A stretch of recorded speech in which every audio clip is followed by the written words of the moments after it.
അസ്സലാമു അലൈക്കും മുത്തുമണികളെ, സുഖമല്ലേ? ഇതൊക്കെ വിശേഷം. എല്ലാവർക്കും സുഖമെന്ന് വിചാരിക്കുന്നു. അൽഹംദുലില്ലാ, നമ്മളും ഒരൊറ്റ പത്തിൽ അങ്ങനെ പോകുന്നു.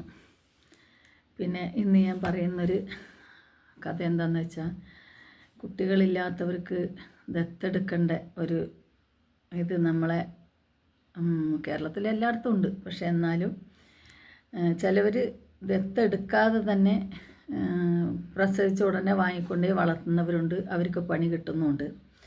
അതേമാതിരി CWCന്ന് ദത്തെടുത്തൊരു കഥയാണ് ഞാൻ പറയുന്നത്. അത് കുറച്ച് മുമ്പുള്ളതാണ്, 2016-17 നടന്ന കഥയാണ്. പക്ഷേ ഇപ്പോഴും അതിനെപ്പറ്റിയുള്ള പ്രശ്നങ്ങളൊക്കെ വന്ന് ദത്തെടുത്ത പെൺകുട്ടിനെ ദത്തെടുത്ത ആൾ തന്നെ പീഡിപ്പിച്ച് ഗർഭിണിയാക്കിയതിൻ്റെ കേസുകളും കൂട്ടങ്ങളൊക്കെ നടക്കുന്നുണ്ട്. അത് കുറച്ച് മുമ്പേ ഉള്ള കേസാണ്. അപ്പോൾ അതിനെപ്പറ്റി ഞാനൊന്ന് പറയാൻ വേണ്ടിയിട്ടാണ്. കാരണം മക്കളില്ലാത്തവർ, ഞാനും അങ്ങനെ ഒരാളായതുകൊണ്ട്, ദത്തെടുക്കുക എന്ന് വെച്ചാൽ നമുക്ക് അതിൻ്റെ പല കാര്യങ്ങളും ചിന്തിച്ചിട്ട് വേണം നമ്മൾ ചെയ്യാനും. അപ്പോൾ ഒരമ്മയും അച്ഛനും 2 പെൺമക്കളും, ഈ പെൺമക്കളും അമ്മയും അച്ഛനുമുള്ള സമയത്ത് അച്ഛൻ ഈ 2 മക്കളെയും ഈ അമ്മയെയും ഉപേക്ഷിച്ച് പോയി വളരെ ചെറുപ്പത്തിൽ തന്നെ. അമ്മ കഷ്ടപ്പെട്ട് കുറേ കാലം ഈ മക്കളെ വളർത്തി. മക്കൾ കുറച്ച് ഇതായപ്പോൾ ഈ അമ്മനെ കൊണ്ട് സംരക്ഷിക്കാൻ പറ്റില്ല എന്ന് തോന്നിയപ്പോൾ അവർ CWCയിൽ ഈ മക്കളെ 2 ഏൽപ്പിക്കുകയാണ്.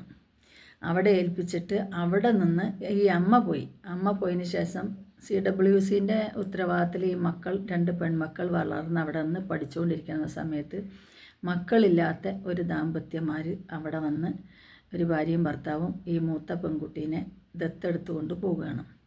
ദത്തെടുത്ത് കൊണ്ടുപോയിട്ട് ആ കുട്ടീനെ ആ വീട്ടിൽ ഒരു വേലക്കാരിയുടെ സ്ഥാനം പോലും നൽകിയില്ല എന്നുള്ള. കാരണം വേലക്കാരികൾക്ക് പോലും ഒരു സമയപരിധി ഉണ്ട് ജോലിക്ക്. ഈ പെൺകുട്ടിക്ക് അതുണ്ടായിരുന്നില്ല എന്നുള്ളതാണ്. അത്രയ്ക്ക് കഠിനമായ ജോലികൾ എല്ലാം ചെയ്ത് ഈ വീട്ടിൽ ദത്തെടുത്ത അമ്മ എന്ന് പറയുന്ന സ്ത്രീ പുറത്തു പോകുമ്പോൾ ഒരു റൂമിലേക്കിട്ട് അടച്ചിട്ടാണ് പോകുക ഈ പെൺകുട്ടീനെ. ഇത് അമ്മ പോയി കഴിഞ്ഞ് ഈ അച്ഛൻ തന്നെ ഈ റൂം തുറന്ന് ഈ പെൺകുട്ടീനെ പീഡിപ്പിച്ച് കുറച്ച് നാൾ ഇത് തുടർന്നപ്പോൾ ആശുപത്രി കൊണ്ടുപോകാൻ പറ്റില്ലല്ലോ. കാരണം ആശുപത്രി കൊണ്ടുപോയാൽ പുറത്ത് വരില്ലേ ന്യൂസുകൾ. അതുകൊണ്ട് ഈ പെൺകുട്ടീനെ കൊണ്ട് പറ്റാവുന്നത്ര ഈ അമ്മ തിരിച്ചെത്തുമ്പോഴത്തേന് പറ്റാവുന്നത്ര കഠിനാധ്വാനം ചെയ്യിപ്പിച്ച് വീട്ടിൻ്റെ അകത്ത് വെച്ചിട്ട് തന്നെ വലിയ കല്ല്, അതായത് വെട്ടുകല്ല് മാതിരിയുള്ള, നമ്മൾ വീടൊക്കെ വെക്കാൻ വെക്കണ വെട്ടുകല്ല് മാതിരിയുള്ള വലിയ ഭാരമേറിയ കട്ട എടുത്ത് കുട്ടിയുടെ വയറ്റത്ത് വെച്ച് അത് അബോർഷനായി പോയി. അതിനുശേഷം ഈ കുട്ടി യാതൊരു നിവൃത്തിയില്ലാതെ, കാരണം ദത്തെടുത്തുകൊണ്ട് വന്നതാണല്ലോ, ഈ കുട്ടീനെ പുറത്തെവിടെയും വിടുന്നുമില്ല. ഒരു ദിവസം ഒരു സഹോദരിയും കൂടി ഉണ്ടായിരുന്നില്ല. അവൾ CWCയിൽ പഠിച്ചുകൊണ്ടിരിക്കുന്ന സമയമല്ലേ. അവിടുന്ന് ഈ കുട്ടീനെ കാണാൻ വേണ്ടി ഈ അനിയത്തി കുട്ടിയും അവരെ കൂട്ടുകാരും കൂടി വന്നു. ആ സമയത്ത് ഇവളെ പ്രവൃത്തിയിൽ എന്തൊക്കെ മാറ്റങ്ങൾ അനിയത്തി മനസ്സിലാക്കി CWCയിൽ അവരത് ഉദ്യോഗസ്ഥരെ അറിയിച്ച് അവിടെ വച്ച് കൗൺസിലിംഗ് കൊടുക്കാൻ വേണ്ടി ഈ കുട്ടിനെയും അച്ഛനെയും അമ്മനെയും വരാൻ പറഞ്ഞത്. അവിടെ വെച്ച് കൗൺസിലിംഗ് കൊടുക്കുന്ന സമയത്താണ് ഇത്രയും പീഡനം ദത്തെടുത്തിട്ട് കൊണ്ടുപോയ മാതാപിതാക്കളിൽ നിന്നും ആ കുട്ടിക്ക് അനുഭവിക്കേണ്ടി വന്നിട്ടുള്ള കഥ പുറം ലോകം അറിയണത്. ആ മനുഷ്യന് 41 വർഷം, ബോക്സോ കേസാണ് വന്നത്, 41 വർഷം കഠിന തടവും 1,29,000 രൂപ പിഴയും വെച്ച് ആ മനുഷ്യനെ ജയിലിൽ അടച്ചിട്ടുണ്ട്. അപ്പോൾ ദത്തെടുത്ത് കൊണ്ടുപോകുക എന്ന് വെച്ചാൽ മക്കളില്ലാത്തവരാണ്, അതുകൊണ്ട് ദത്തെടുത്ത് കൊണ്ടുപോകുക എന്ന് വെച്ചാൽ പല ഉദ്ദേശം വെച്ചിട്ടും ദത്തെടുക്കുന്നവരുണ്ടാവാം.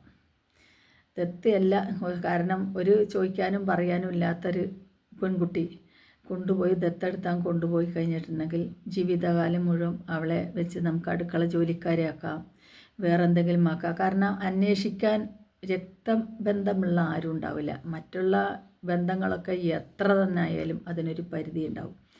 ഈ അനിയത്തിക്കുട്ടി ആ CWCയിൽ നിന്നും വന്ന് ഈ ചേച്ചിനെ കാണാം. അപ്പോൾ അവർ ഈ CWCക്കാരെ അനുവദിച്ചില്ലായിരുന്നെങ്കിൽ ആ കുട്ടി എന്തെങ്കിലുമൊക്കെ ചെയ്തു പോയേനെ.